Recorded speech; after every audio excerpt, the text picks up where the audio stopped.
pessoal da Austrália para que seja transmitida simultaneamente para os campos de Limeira, Piracicaba, Paulínia, para todo o nosso campus.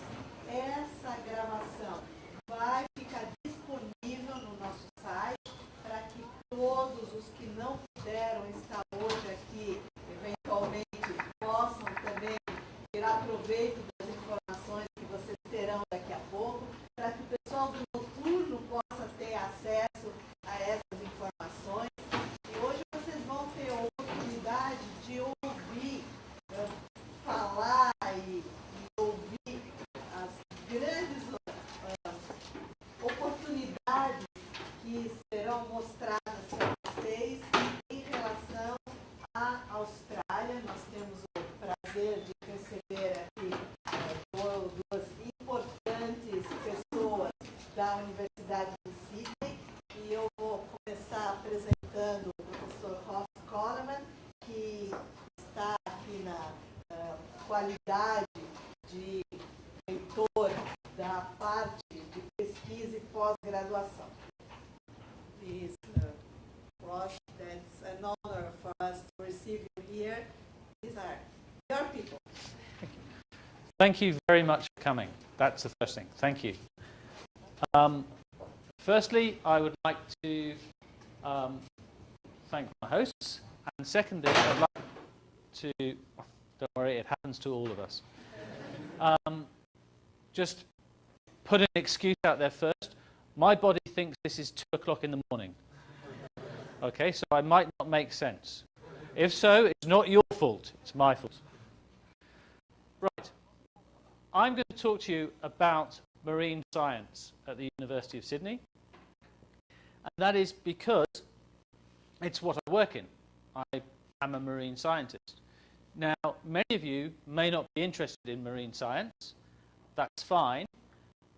Rather than just list a whole load of things that we do at the University of Sydney, which you could get from the website anyway, I thought I'd give you a little more detail just to show you not just what we do, but where we do it and the type of facilities. And then there'll be time to ask questions.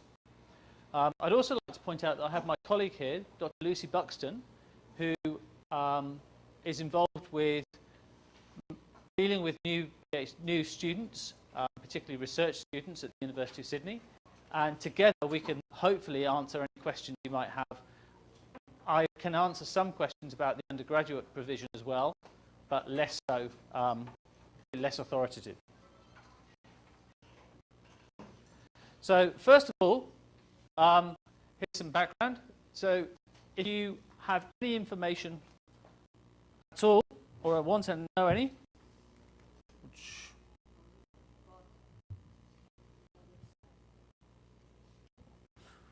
okay. That's the generic website for anything to do with science.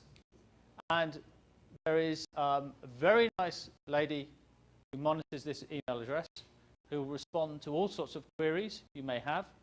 And if she can't answer, she will direct you to someone that can. And for specific PhD level inquiries, this is the website, or talk to Lucy directly. And we'll make that go away.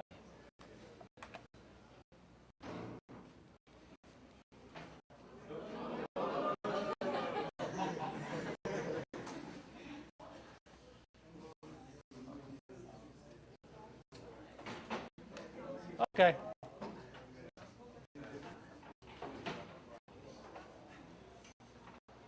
Advice?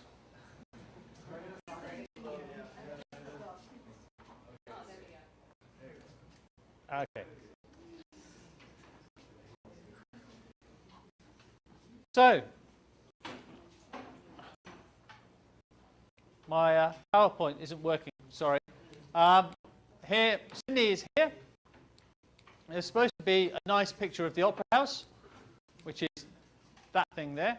And the University of Sydney is up in this corner here. So very much in the city, and also very much part of the city. So many students will live near the sea, They get attracted by things such as surfing for some reason. And as a marine biologist, I like to be near the sea anyway for work. Now, what we've done with marine science at the University of Sydney is we've thought that marine things are done in very many faculties. So you'll have people in engineering working on marine issues, and I'm a biologist. I work on marine things. So we have this structure called USIMS, the University of Sydney Institute of Marine Sciences. And that gets all the marine people together to talk about marine research. And that covers biology, geosciences, engineering, law, and increasingly involving other disciplines, such as architecture. I'm now working with an architect to talk about the built environment next to the sea, and also working with engineers who are using plastic and three-dimensional printing to try and understand how shells function. Again, it's all under the marine umbrella. So USIMS, as a marine science institute, is a shop front and is an ideas exchange for research activities. I'm just now, that's a brief introduction, I'm just going to talk about some research. So geosciences, which is the study of the Earth and the study of the sea, has four main units. We have coastal studies, which is a catch-all for anything to do with the coast. I'll talk about them in a minute. We are a major partner in the International Ocean Drilling Programme, which initially was about mapping the ocean floor, ideally perhaps to look for petrochemical resources, but increasingly has become very important for understanding climate change, because we can deal with nearshore cores of particularly coral reefs that record the carbonate signature in the oceans, which allow us to map and understand the carbon signature of the planet.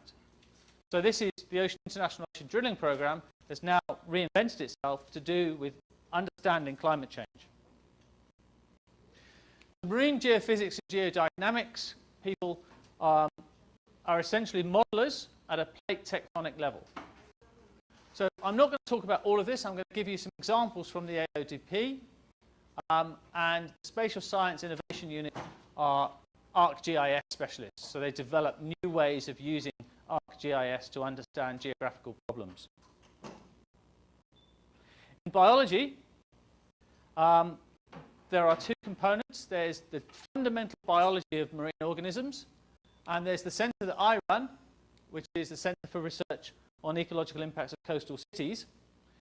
And together with another group, we form coastal and marine ecosystems to try and capture the whole of coastal and marine biology.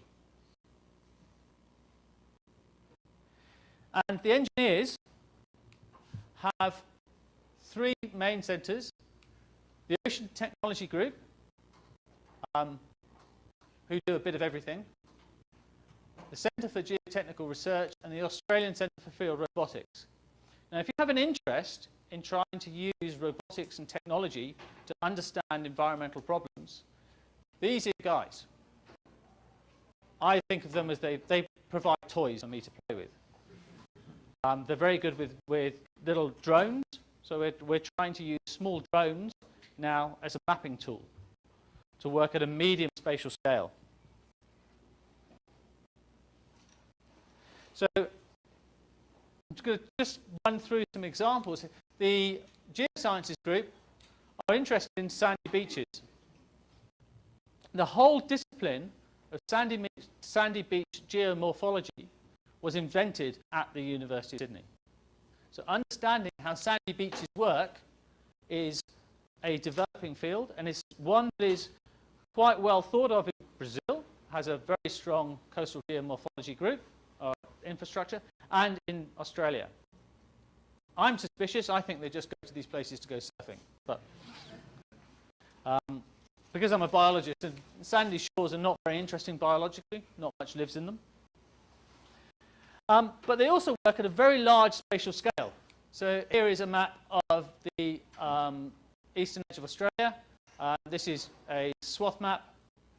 So they use remote imaging to then feed that into simulation modeling from different spatial scales, from an area the size of a few hundred kilometres up to whole tectonic plates, and trying to understand, therefore, how earthquakes and tsunamis may form due to plate tectonic movement. And the International Ocean Drilling Programme sent me some pictures of their research. This is from a cruise last year. So this is Australia's new marine research vessel, Discovery. Forgot the name for a minute. This is brand new, just started this year. And this carries electronics. So as well as having opportunities for researchers to go on this vessel, we also have a program which allows undergraduates to go on these cruises at a very much reduced rate. So we charge, there's a small charge for food, but essentially we can have students go to sea and have an oceanographic experience on a real research vessel. And so they basically have these SWOT mapping techniques. So they have a look at fossil continental shelf issues. So this is from the Pleistocene sea level rise at the last ice age. And you can see there's a shelf, and these are old coral reefs. So this is, you can see this is depth. So this is around about the 50-metre mark, which is where the sea level was 14,000 years ago. Here we've got the ribbon, these are ribbon reef margins, and this is on the edge of the continental shelf. And then they also look at deep reefs as modern habitats for organisms using mapping exercises. So they do this all over the world. Again, you get more suspicious, but these guys are just on jolly to go and spend time in the Seychelles, or they go to Tahiti. Again, I think that looks very suspicious. Papua New Guinea, which is our near neighbour, and this is the Great Barrier Reef, which is an area that Australia has responsibility for on behalf of the world. It's a World Heritage Site, so we're still mapping that. So this is the near continental shelf. This is the coast of Australia. So for those people who know, have a visual map of Australia, Brisbane is around about here, around about there, and Sydney is about 5 metres that way. Okay, it's quite a big country. So from Cairns to Brisbane is 1,300 kilometres. And here we've been doing some mapping and coring to the extent of we actually found that an island on Google Earth didn't exist. There we had two things going. The captain of the boat was steering quite happily, and the guys down below were saying, we're about to run aground. We should be on dry land now. No island nearby. So that made the news last year. And then they sent this vessel out. This is the coring rig.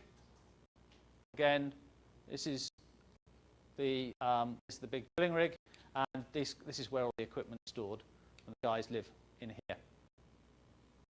Now, this is not just academics. It's not just professors that go on this. At least 50% of the team that did this were PhD students.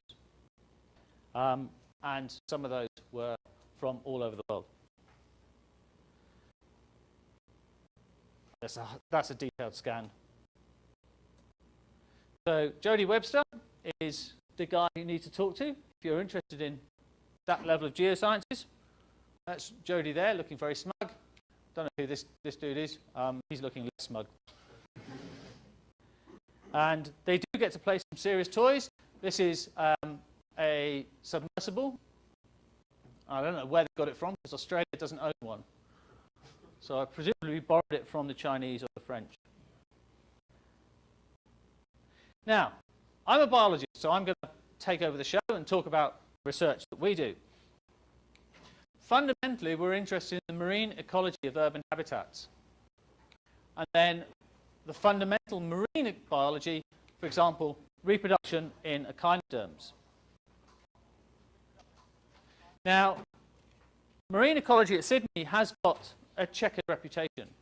These two, for anybody who's a marine ecologist, these two are to be feared.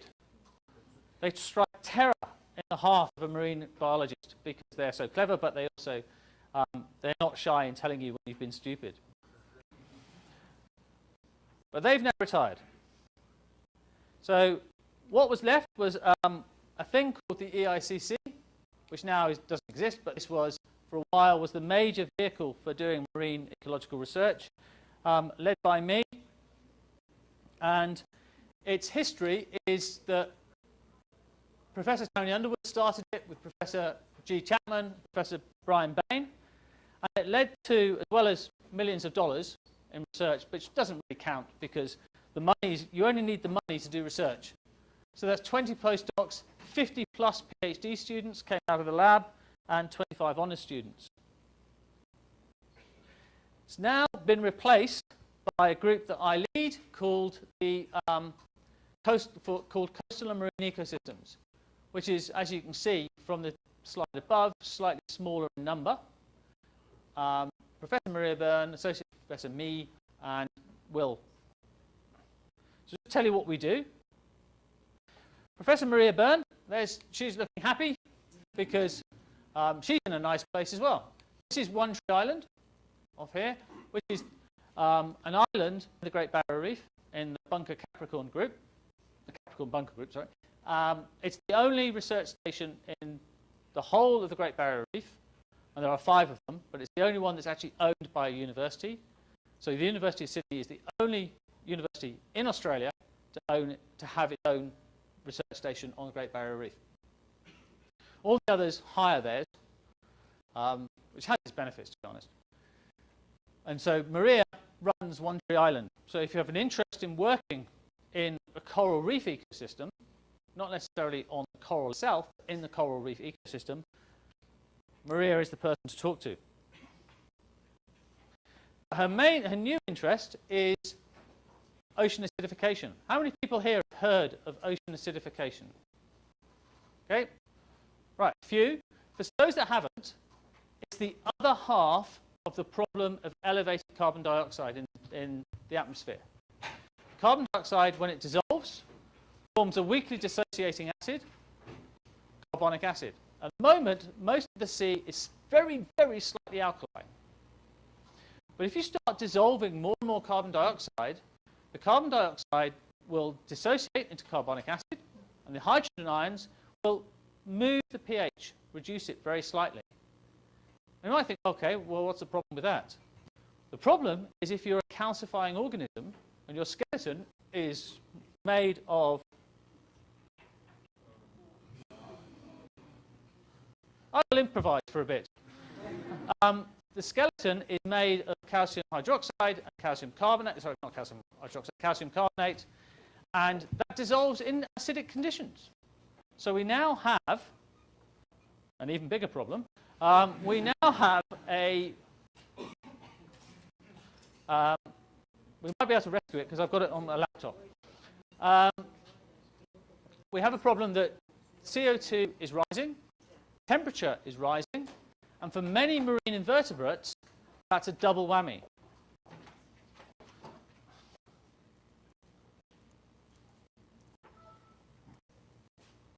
Well, look, I can see what's going on.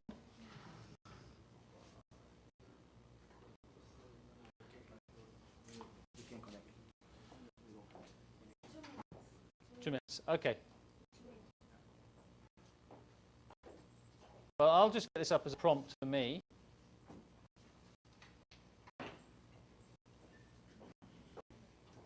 And then I'll try and act it out.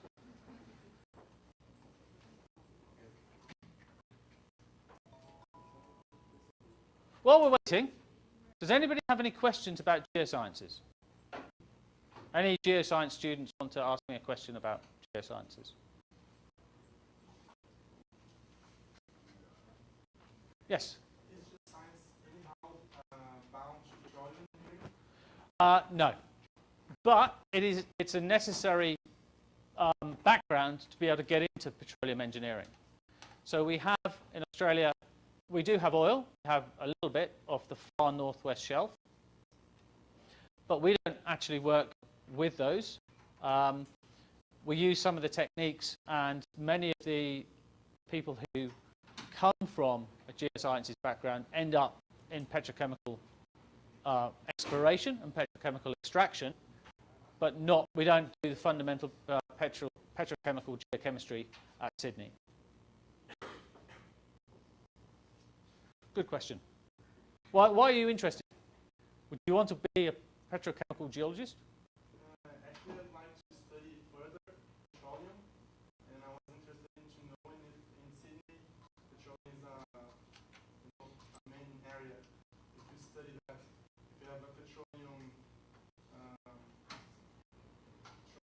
institute or something. No, petroleum industries are not that big in Australia. We have quite a large coal mining industry.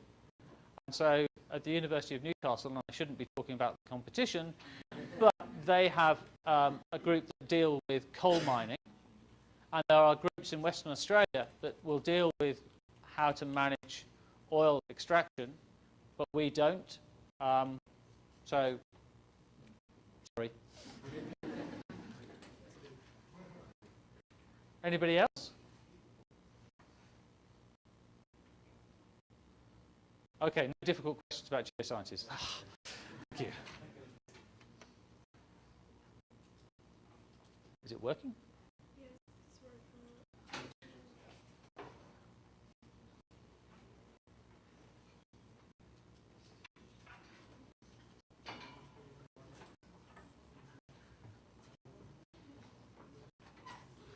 Do we have any biologists here? Any biologists? Ah, right. So I expect some questions from you guys at the end. I don't know how to. Okay. I can do that.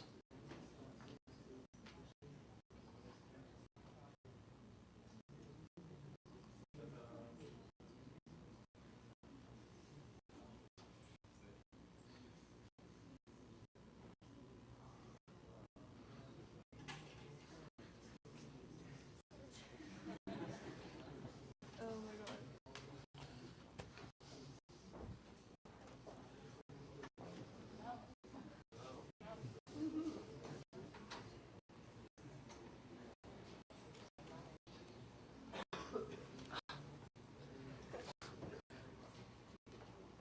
Okay, where were we?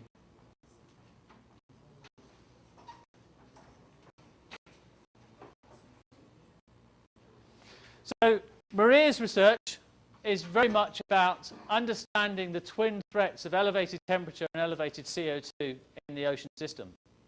So when we talk about global climate change as being a threat to ecosystems, on land, it is very simple. It's just temperature. But in the sea, we have a double threat of calcifying organisms having their development disrupted. And the reason Maria got into it is because her background is a developmental biologist, and the developmental stage is when most organisms are most vulnerable, because that's when they're laying down their calcifying structures. She has some students, and I'll just give you some brief sort of examples of some students. Natalie here is just finishing her PhD. She's literally just finishing. It's going to be handed in next week. And she's interested in underwater noise.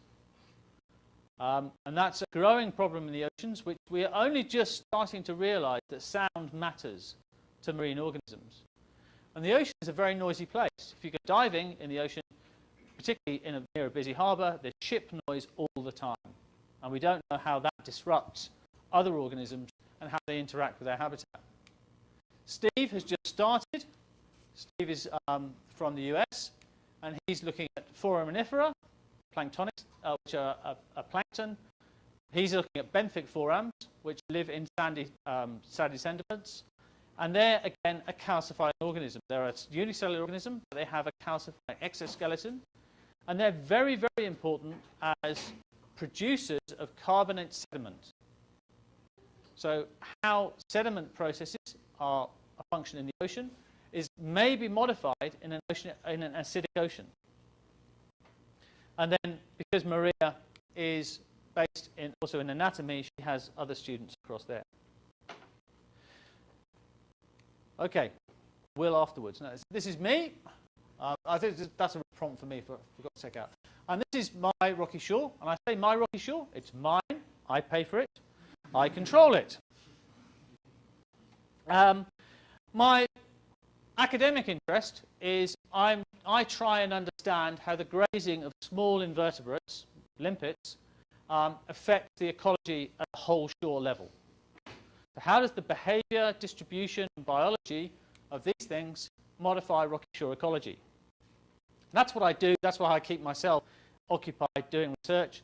And I publish 1 or 2 papers a year, just me, on doing limpets.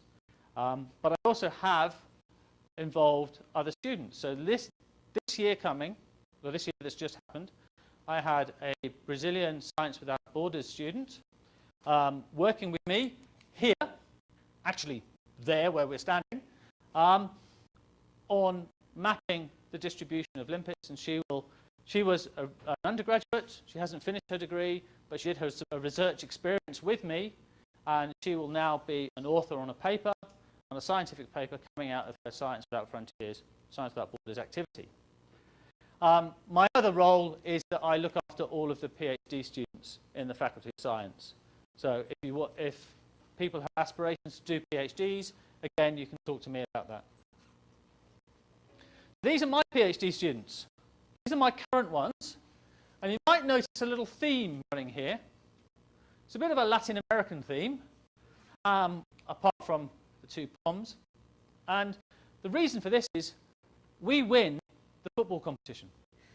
The lab, I have the best football team in the entire university. Nothing to do with them being good students or anything else. It's just about the football.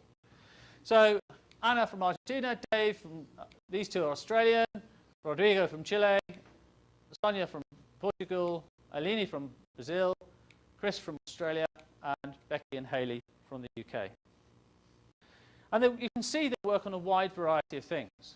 So one of the joys that I get out of having PhD students and research students working with me is I get to work on lots and lots of interesting things that I wouldn't necessarily do. So I fundamentally believe that it's student-driven research that is the future of science.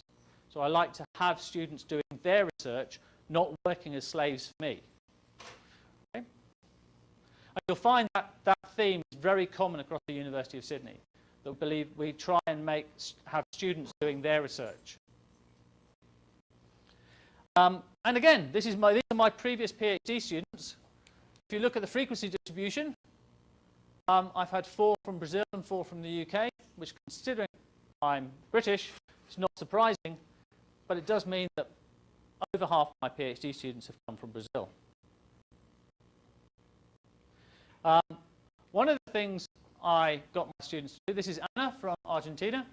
I have no idea what this says. So she might be saying something very rude about me, but I wanted her to put down why she came to the University of Sydney, what she did at the University of Sydney, and what she got out of it. So she has just submitted her PhD. It went in today, Sydney time, so last night, your time. Other way around. And this is Alini, who is from Brazil. And I got her to write hers in Portuguese, so you guys can read that, I can't. And so her success, again, she's funded, as you can see, by CMQ and Science Without Borders. She's also part funded by the Australian government. And in her first year of her PhD, she's been the first person in the world to be able to put a mark in these guys. Okay? Now, the thing she hasn't done is given you a scale. That is about 15, 20 millimeters across. But there are thousands of them on the shore. No one has any idea what they do. There's lots of them. We don't know what they do. One of the key things to find out what they do is you have to be able to mark them to know an individual. And she solved that one. She just had a paper published in a very prestigious journal from her PhD, and she's the first person in the world to solve this problem. I think she's saying something nice about the University of Sydney. And I think she's saying that the best thing she's got out of being in Sydney is the infrastructure and the capacity to do research and work with researchers. Okay, so, no idea what the picture's doing there. My research, I also deal with this, going back to the limpets, because I think they're the most important organisms. I'm very interested in where they are, what they're doing. So here's a group of limpets. You wouldn't believe that, are these little dots. This square, by the way, is 50 centimetres, to give you an idea. So my problem, which I still haven't solved, I've been working on this since 1996, is why is that animal with that one? I haven't been working on that animal since 1996, but the general problem. And here you can see this photograph looks in odd colour because it's actually the surface of the rock rendered in ultraviolet and then made visible. So this is a UV image, and what you can see is there's dark edges around some of these structures, and this indicates we can use different levels of different types of photography, different types of imagery to understand what the surface is to a different organism. Because we only see things in 3 colours, whereas many other organisms experience it in different ways. Limpets don't see in UV at all, but we can use the UV to visualize the distribution of different chemicals on the rock surface. I'm also very interested in, so there's a theme about habitat, where do organisms live? And this is an experiment where we used different artificial habitats, and then underneath this structure, you can't see it, is a block of plaster containing a chemical. So we're trying to work out how does the habitat where an organism lives affect its capacity or susceptibility to different pollutants. So we have a series. This experiment had metals. It had organic pollutants in terms of a pesticide, an organic pollutant in terms of an algicide, and a series of controls. So we're still working through this experiment because there were lots of treatments and lots of places, and it's all very complicated. And a new project which we've just got into is making the world a better place. So this is Sydney Harbour. You can see it's very pretty. And there's these things. These are called seawalls. They're there to make sure that the land doesn't get washed away, and it turns a horizontal shore like that into a vertical shore and allows you to build on it. So you can get houses, these very expensive houses, to be close to the sea. So in reality, these things are going to be here. They're not going to go away. So how can we make them better for biodiversity? Well, you would think that all we've done is replaced a hard surface, a rocky surface that's like that, with another rocky surface. And it turns out they're very different. Not much lives on these things. You can see this is a photo at mid-tide, and you can see there isn't much there. So what we're experimenting with is adding structures to the shore to allow animals places to live. So these are, yes, they are flower pots. They've come from a garden centre. But that little structure, those 3, increase the biodiversity of that rocky shore by 148%. Okay? Now, we can achieve not as a good output, but by taking all these bricks down and rebuilding the wall at a cost of $3.5 million per 200-metre run. Build a brand new seawall from scratch. That structure there cost $240. Okay? And it has a better biodiversity outcome. So we're now working on how does that affect the whole shore? And again, this is Becky's PhD project, but we have 2 Brazilian students now, currently, right now, this minute, well, not right now in this minute, they should be asleep, but at this point in the academic year, they're actually going out onto the shore and counting the things that live in those pots. Yes, certainly. But is the biodiversity impacted by adding those flower pots this at least similar to the one that you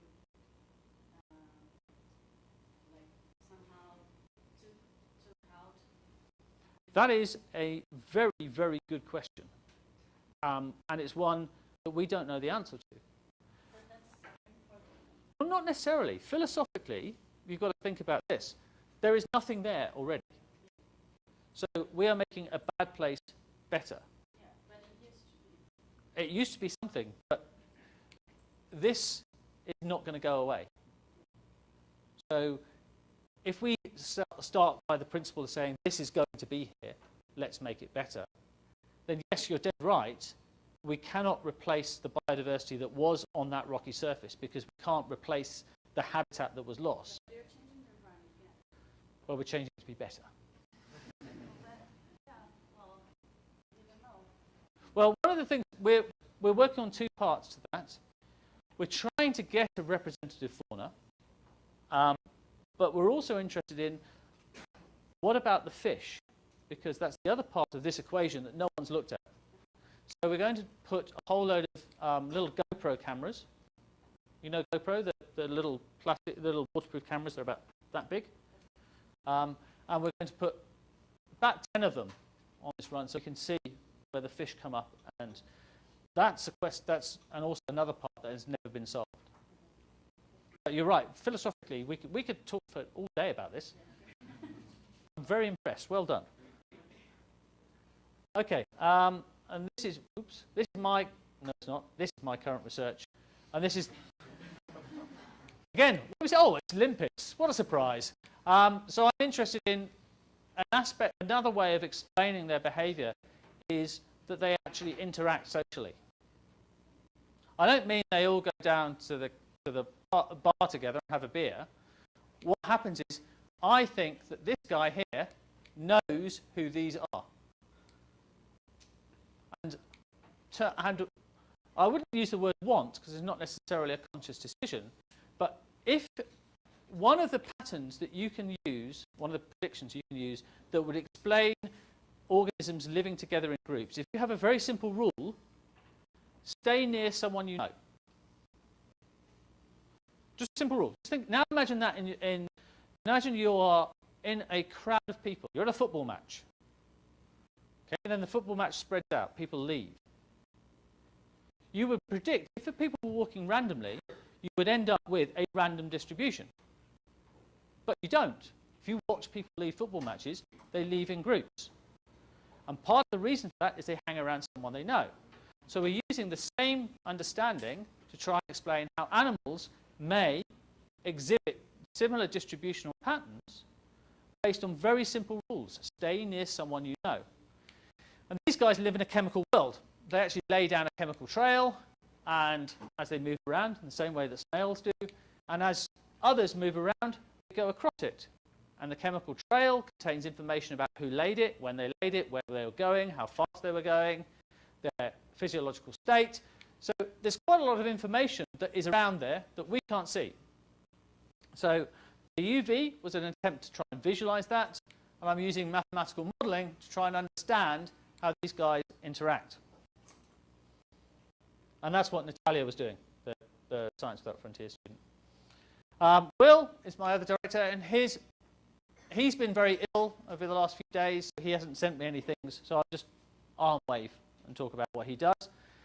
He's interested in population connectivity in fishes. He's a population modeler. And he's trying to understand, under scenarios of climate change, we predict that animals are going to move polewards. They're going to move into higher latitudes. And that's fine if they can move in the summer, but if a tropical animal goes to Sydney in the winter, are they going to survive? Because it gets cold. Okay, coming from the UK, it's not cold, but to a fish from the Great Barrier Reef, they would consider it cold. And what we're trying to understand is how does the connectivity between the two habitats keep the populations of tropical fish growing in subtropical and temperate areas. And we have a network of marine parks down the east coast of Australia, and we're trying to understand how those interact to allow fish to move down the coast. And this is his postdoc, Renata. She's from Mexico, and she's trying to use stereo imagery from the AUV, and I'll talk about the AUV in a minute, and scuba diving to use as a proxy for measuring biodiversity. Now imagine you're a diver. How many of you dive? There's a few of you. Okay. When you dive, imagine when you're down there, you have to count everything that you see. Well, how long do you think you'd be able to spend? If you've got one tank, you maybe spend an hour. You're not going to get very much done in a large ocean. So what we're using is this automated underwater vehicle and stereo cameras to try and take lots and lots of pictures. The problem with pictures is information processing. Human beings are not very good at processing large volumes of visual data, but computers are if you can train them. So she's working with the field robotics guys to try and automate biodiversity mapping through underwater imagery. These are the other two of Will's PhD students. Well, there's three of them, actually. Steve has only just started. In fact, he hasn't started yet. He's still in Singapore. But he's going to be working on modelling. This is Bob. He looks like a modeller, doesn't he? And he is a mathematical modeller. And that's Natasha. They're both Australians. And they're working on... Natasha's working on the interaction of seals and fish in marine parks. So there's a quick... I understand, by the way, this presentation is going to be available on the web. So if you've got any, you want to have a look at it in more detail, and particularly if you want to follow up on these slides, that's my office, by the way. I just thought chuck that in. And this is the underwater autonomous vehicle. This is the Mark I. The Mark II picture is a lot slimmer. This is completely automated. You just program it on the surface, and it will go wherever you want to go and do whatever you want to do. You fire and forget, and then it pops to the surface, you collect it, download the you can either have the data streamed to a satellite, it will come up, transmit its data to the satellite, and then dive again, providing you've programmed it to do so, or it will come up and dock. And so we've got a multiple camera array that then takes pictures of this coral reef, and that's the thing that Renata is trying to process. Where do we work? Well, the simple answer is everywhere. We work in the tropics. So this is One Tree Island. This is our research station. We work in temperate Australia. I'll show you some pictures of that. And Maria's group also send people down to the Antarctic, where we have a research station. We work in the intertidal. That's Cape Banks. That's my shore. That's where the other shot we showed you. And we also work in the deep sea, working in partnership with the oil industry. So this is an unusual program. It's called Serpent, which I can't remember what it stands for, but it uses existing technology. So it's the capacity for oil rigs. They have remotely operated vehicles on board to go and fix things, but they're not always in the water.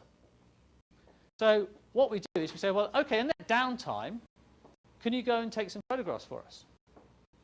So they allow us to work on deep sea biology without actually having to have our own ROV, and they provide the capacity. We just have to get out there and do it. I say we, I don't do that sort of stuff. One Tree Island, and we also are partners in this place. This is the Sydney Institute of Marine Sciences, not to be confused with the University of Sydney Institute of Marine Sciences, which is based in Sydney Harbour. It's right on the harbour. means we can have constant flow seawater, and we can have our own vessel borne up. But this is a collaborative partnership. One of the things that has changed in Australia over the last 10 years or so is far more embracing of collaborative partnerships. So this is a collaborative partnership within Sydney, and we have existing collaborative partnerships developing internationally. Now, this is a quick mention about the undergraduate program. Any of the Science Without Borders students can drop into the undergraduate program in marine science at Sydney. And so this is our other marine venue. This is a house we own up in quite near Sydney. No charge to go and stay there, but it's right next to the shore. So you can walk down, do your experiments, walk back, have somewhere to stay.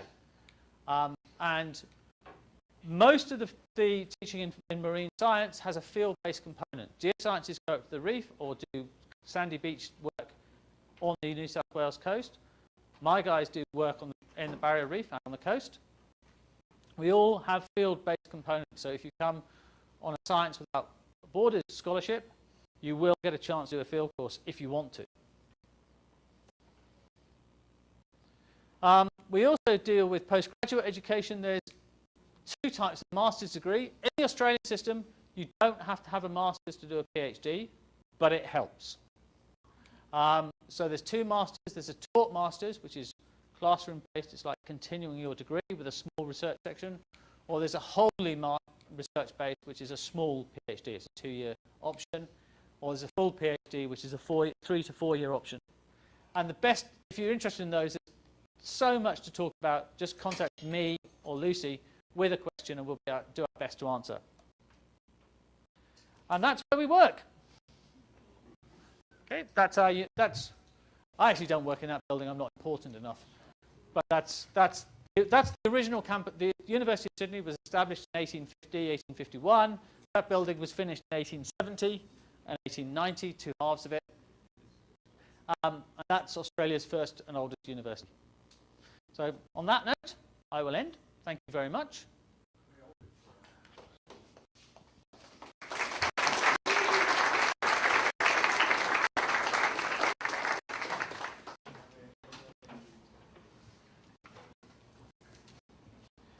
Does anybody have any questions?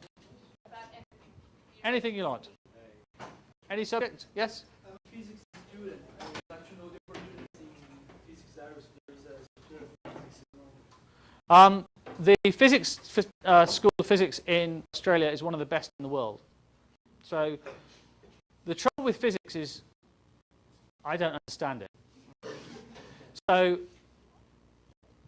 we have essentially the three main strengths are quantum computing and quantum processes, astrophysics, and particle physics. So those are their three main. They have a small theoretical physics group, but the emphasis is mainly on experimental physics. They're also investing very heavily in nanotechnology. We've just opened Australia's first nanoscience. It's the Australian Centre for Nanoscience. So if any nanoscience is being done, it's being led out of the University of Sydney in the Australian Nanoscience facility. This Australian nanoscience facility is bound to the university? Yes. It's actually part of the university. It's on the university campus, and it's next door to the building as part of physics. So physics physics have a few Brazilian PhD students. They also take quite a few Science Without Borders students, and they're well set up for it. They expect it. It's quite normal. So you can talk to Latino Education Australia. They will tell you about physics options. You can also go onto the simple way to deal with this is you see the website at the top. Perhaps you can't because I've done it badly.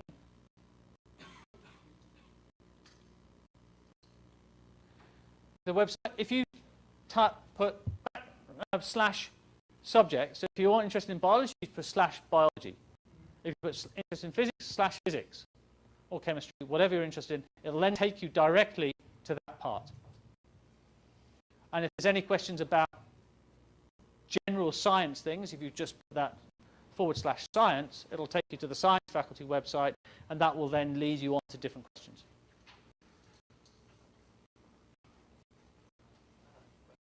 Yes.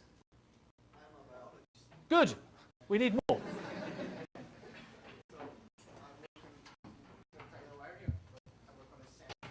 Yeah.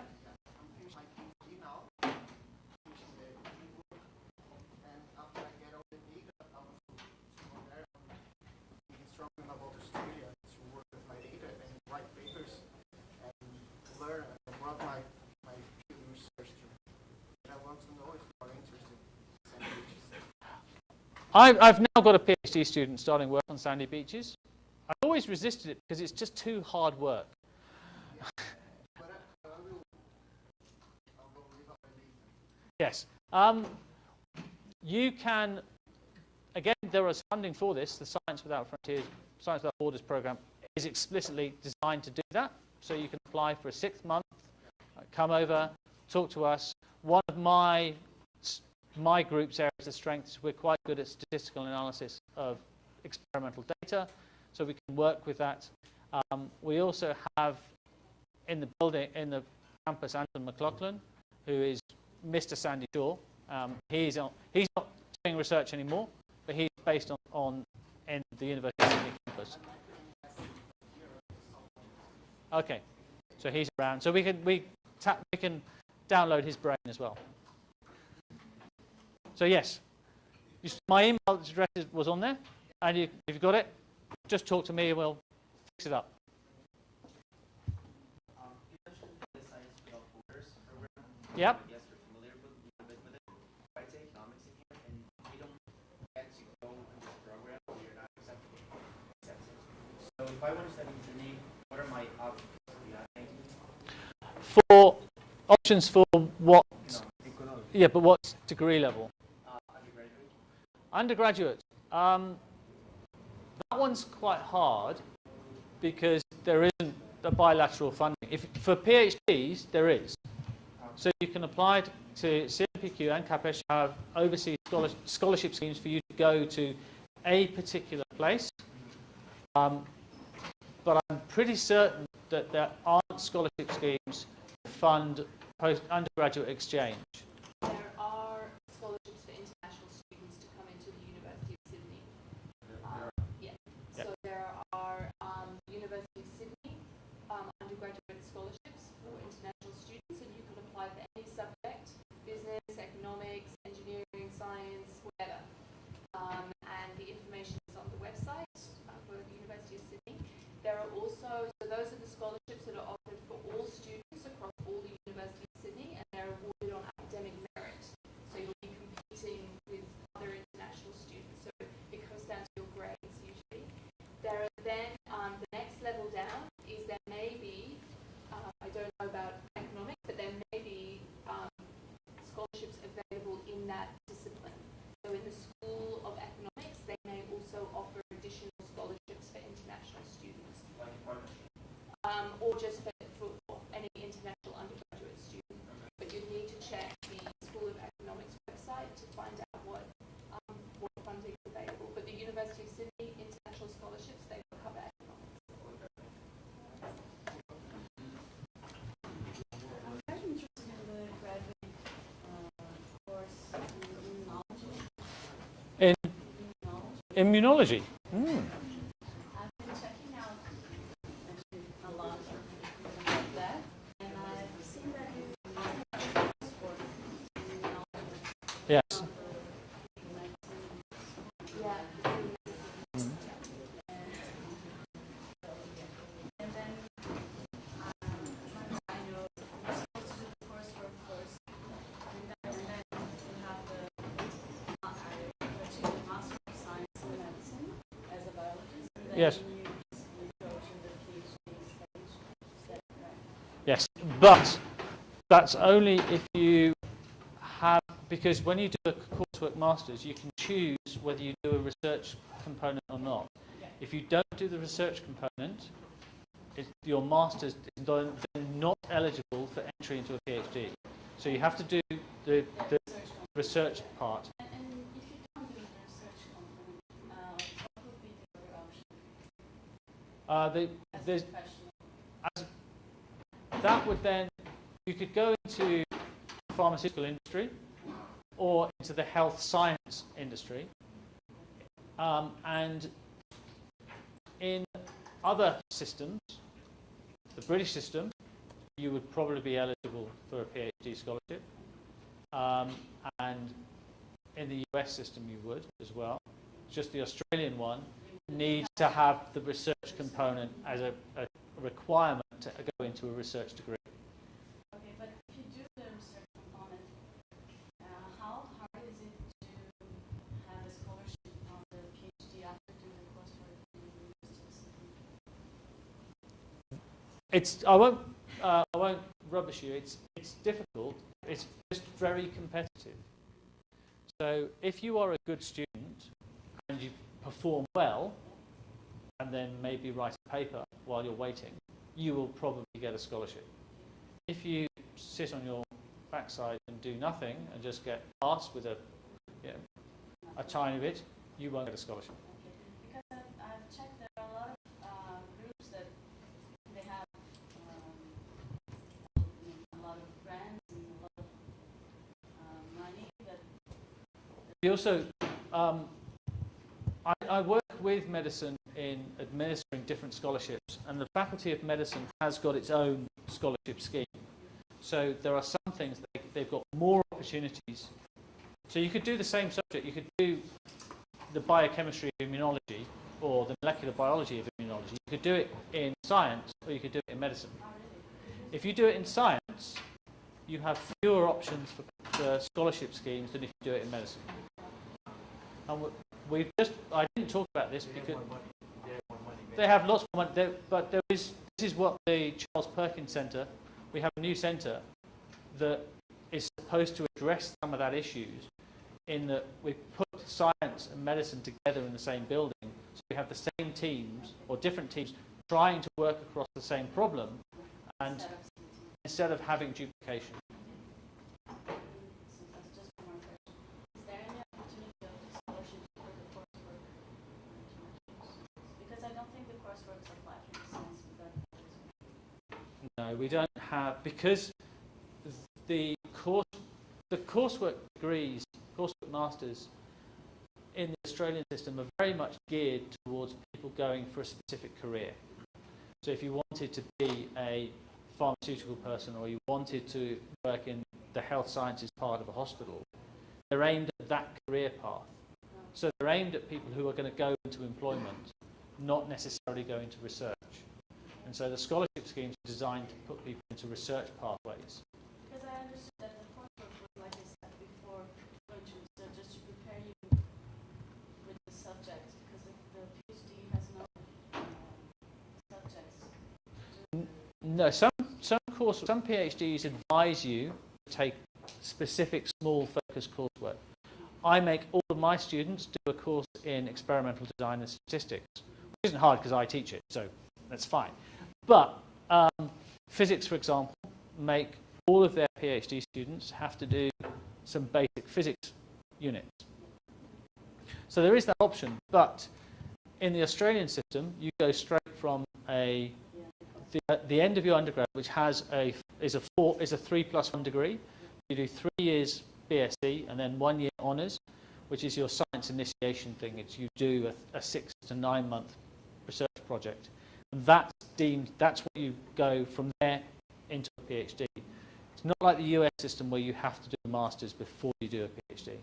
So to get into the PhD in Australia in any university, what we need to identify is that you are ready to undertake independent research. So in Australia we have this honours system. In other countries there may be other equal different things, but you have to be able to show that you have done independent research, and then we feel confident that you can start your PhD. So in some of the Australian coursework programs, they will include a component of research. I'm not sure which one. But have you talked to someone in Sydney about? I have. Okay, that's the first step. And if you've got a working relationship with your contact in Sydney, they can facilitate things. That's the hardest thing for anybody to do, is find who to talk to.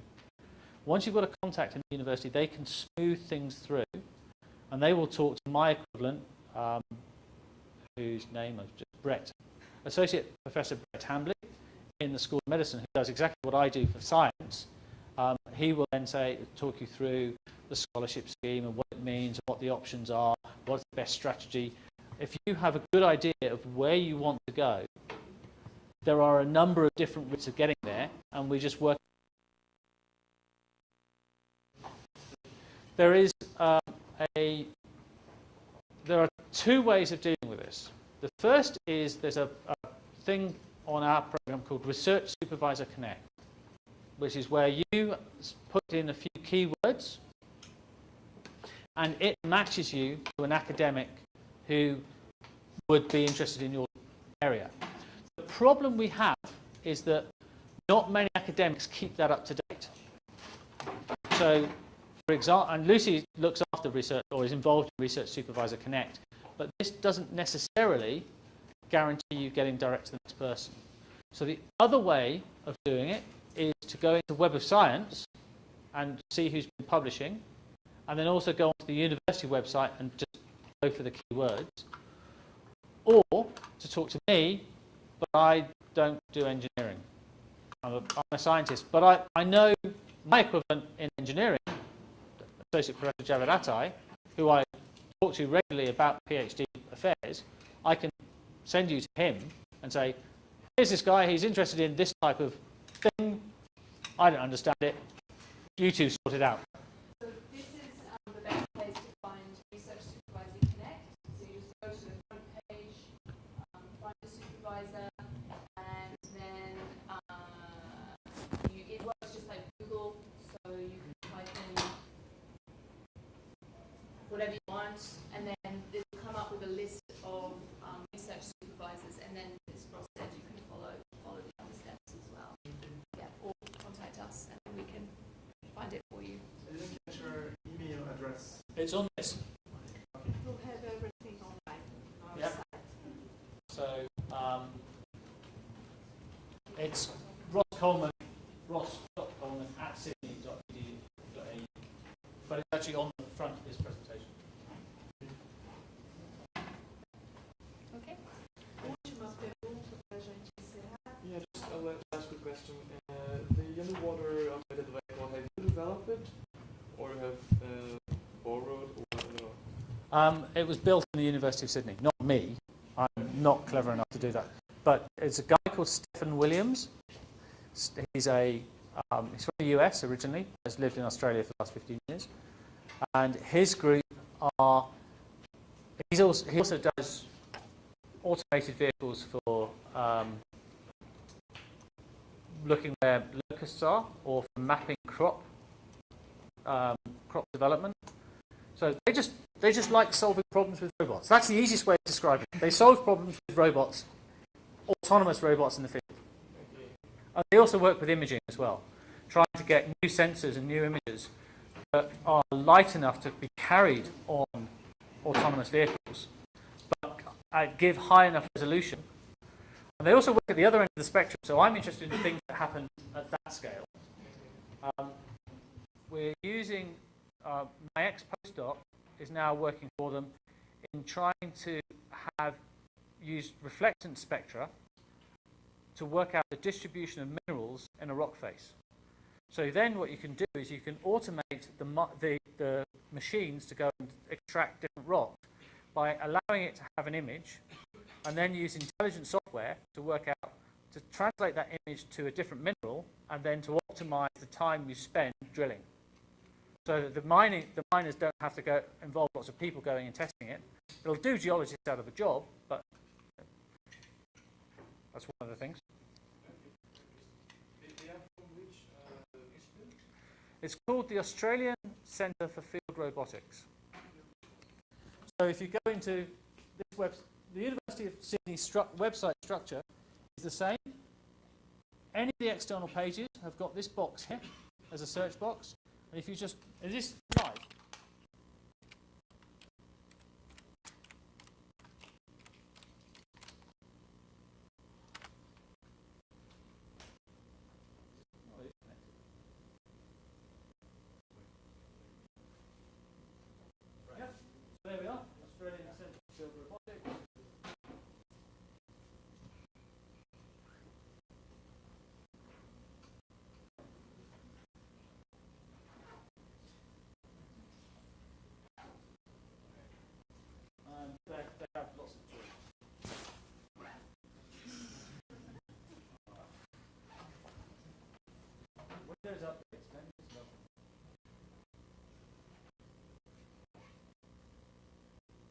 again, that's another way of searching. And then what you do is, if you're interested in doing research with these guys, just talk to them. And I'll do it probably. Okay, thank you.